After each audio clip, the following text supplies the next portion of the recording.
हरे श्रीनिवास। नालं वा परमोपकारकमिदं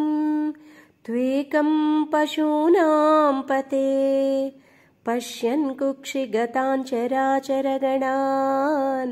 बाह्यस्थितान् रक्षितुम् सर्वामत्यपलायनौषधमति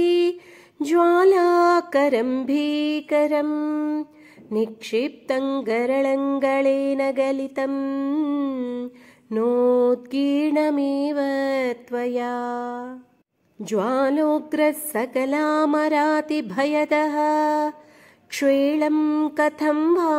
त्वया दृष्टः किञ्च करे धृतः करतले किं पक्वजम्बूफलम् जिह्वायां निहितश्च सिद्ध घुटिका वा कण्ठदेशे भृतः किन्ते नीलमणिर्विभूषणमयं शम्भो महात्मन् वद नालं वा सकृदेव देव भवतः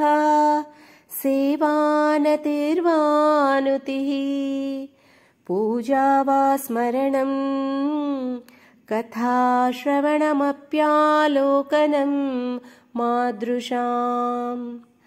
स्वामिन्नस्थिरदेवतानुसरणायासेन किं लभ्यते का वा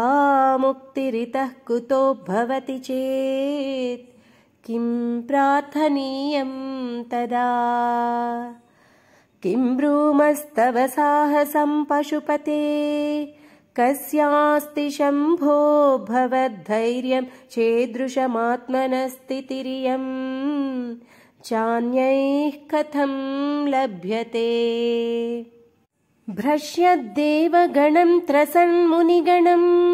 नश्यत्प्रपञ्चं लयं पश्यन्निर्भय एक एव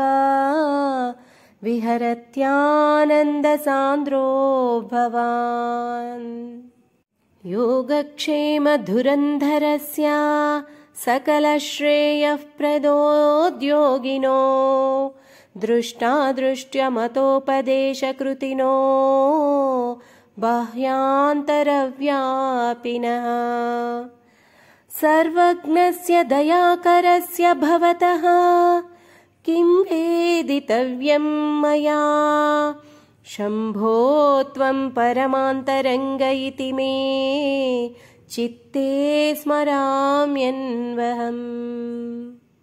हरिः ओम्।